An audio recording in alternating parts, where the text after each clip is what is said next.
Welcome back to a Clan a Day podcast brought to you by bagtownclans.com. I'm your host, Colin MacDonald, and today we're taking a journey to the rugged landscapes of the Scottish Inner Hebrides to explore the storied history of Clan MacQuarrie.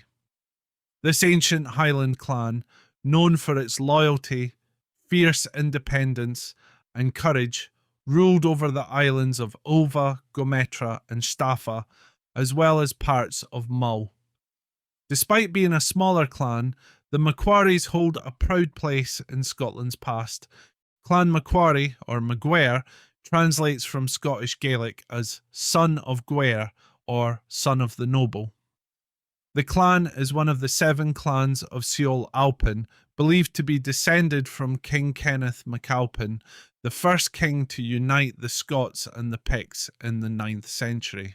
Alongside clans like the MacGregors and MacKinnons, the MacQuarries boast a royal lineage tracing their ancestry to Gwaire, who was said to be a brother of Fingon, progenitor of Clan MacKinnon, and Anrias, from whom Clan Gregor descends. With such ties to early Scottish kingship, the MacQuarries claim a noble heritage that they would fiercely defend for centuries.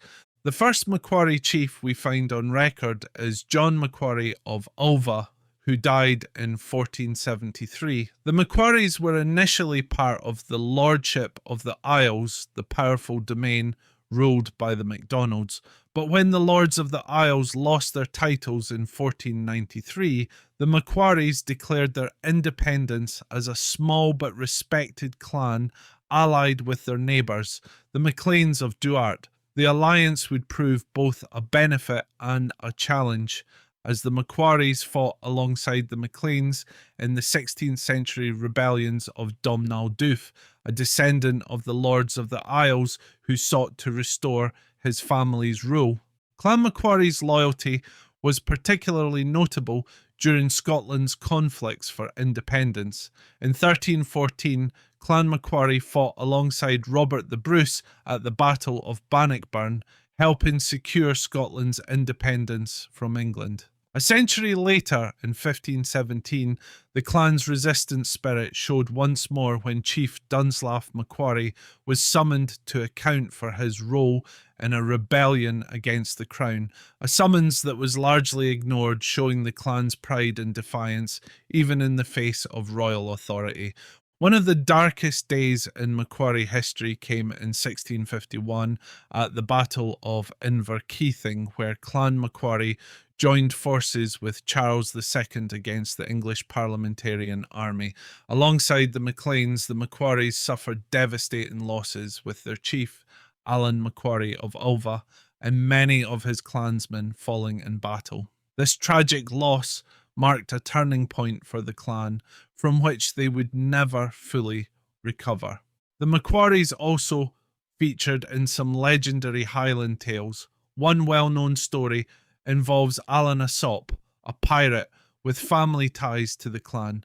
The tale goes that Allan, driven by a feud with his stepfather, sought to conquer Ulva. The chief of Ulva welcomed him with a great feast, extending Highland hospitality, and convinced Allan to turn his ire against his own unkind stepfather. In true Highland fashion, the story ended with Allan avenging his scorched hands by claiming his stepfather's lands instead, a classic tale of cunning and Highland justice. In the 18th century, however, Clan MacQuarrie faced significant hardship. Lachlan MacQuarrie, the 16th and last recorded chief, entertained famous visitors Dr. Samuel Johnson and James Boswell on the Isle of Ulva in 1773. Yet, only a few years later, Lachlan was forced to sell his lands due to mounting debts, effectively ending the clan's chiefship. Despite being in his 60s, Lachlan joined the British Army and served in the American Revolutionary War, where he fought valiantly before returning to Scotland. He passed away at 103, the last in his line to hold the title of chief. The clan's legacy didn't end with Lachlan, however, as his cousin, Major-General Lachlan Macquarie, rose to prominence as Governor of New South Wales, Australia. Known as the Father of Australia, Governor MacQuarrie implemented reforms that greatly advanced the young colony, including expanding infrastructure, establishing Sydney as a city, and supporting explorations that opened the Australian interior. His efforts to integrate convicts back into society earned him both praise and criticism, but his legacy is undeniable. Port Macquarie, Macquarie Island, and the Lachlan River all bear his name, honouring his contributions to Australia. Even without an official chief today, Clan MacQuarrie continues to thrive through the Clan MacQuarrie Society. Members of the society, including descendants of the original MacQuarries, work to preserve and celebrate the clan's history, customs, and connections. This global network of MacQuarries keeps the clan's traditions alive, honouring the clan motto, Turris Fortis Mihi Deus, God is to me a tower of strength. Thank you for joining us on today's journey through the story of Clan MacQuarrie. From ancient battles and daring tales to their influence in Australia, the MacQuarries' legacy remains woven into Scotland's past and present. Be sure to tune in tomorrow for another episode of A Clan a Day podcast. I'm Colin MacDonald, and as always, go NARE and both are leet.